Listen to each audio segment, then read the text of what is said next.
यथा स्वप्न। ये तो भगवान ने सेवा दी इसलिए बात करते हैं, नहीं हमारा मन बात करने का भी नहीं करता, बस यही करता है चुपचाप शांत बैठे रहो, जो चल रहा है उसी में आनंदित रहो।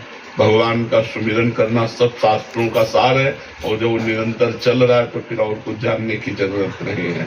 तो क्या पूछना चाहते हैं? ये कह रहे हैं कि आपने जब शास्त्र पढ़े थे तो किन नियमों का पालन किया? अरे उस समय के नियम अब कोई पालन करना बड़ा कठिन है। जो आज तक सब कुछ याद है उसकी ब्रह्मचर्य, प्रधान लक्षण ब्रह्मचर्य। ये किडनी खराब है, बैठने लायक नहीं है, अगर कुछ भी हो रहा तो भगवान की कृपा और ब्रह्मचर्य। अगर ब्रह्मचर्य है तो स्मृति है, सब कुछ। तो ये सब साधन करने पर होता है। अब बाल्यावस्था से ब्रह्मचर्य रहे और आराधना भगवान की करते रहे, तो जो पूछो वो फौरन पीछे जो हमने पढ़ा है वो फौरन पकड़ करके सामने ले आएंगे। मतलब मैं ये कहना चाह रहा था कि जैसे आप बताते थे कि पद्मासन और सिद्धासन लगाने की कोशिश कर दो, तो उससे जो मुझे फायदे मिले कि खाना कम हो गया, नींद भी कम हुई और मेमोरी पावर बढ़ी। मतलब मेरे पिछले मार्क्स की तुलना में अब की बात ज्यादा भी आई। तो मैं पूछ रहा हूँ कि सांसारिक लक्ष्य को भी प्राप्त करने के लिए हम ब्रह्मचर्य।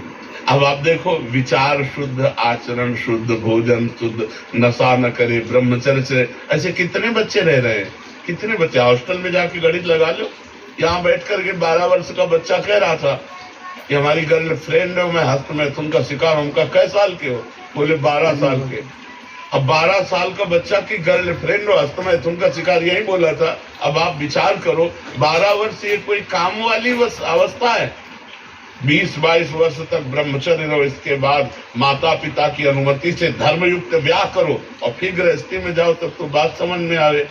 एक बच्चा व्यसन से इतना ग्रसित हो जाता है कि वो अपने माता की हत्या कर देता है पैसा मांगने पर। एक बच्ची इतनी डिस्टर्ब हो जाती कि उस आत्महत्या कर लेती। ये सब क्या चल रहा है समाज के? जब सुनो तो उन्हीं सब बातों को देखकर कहते हैं आप सब सुधरो, नशा मत करो, जब तक ब्याह ना हो तब तक ब्रह्मचर्य से रहो।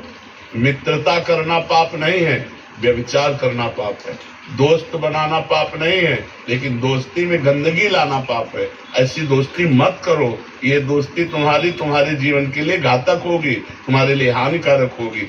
देखो, जब हमारी इंद्रियां चंचल हो जाती हैं तब फिर वो एक जगह टिकती नहीं है। सबको ही देख लो।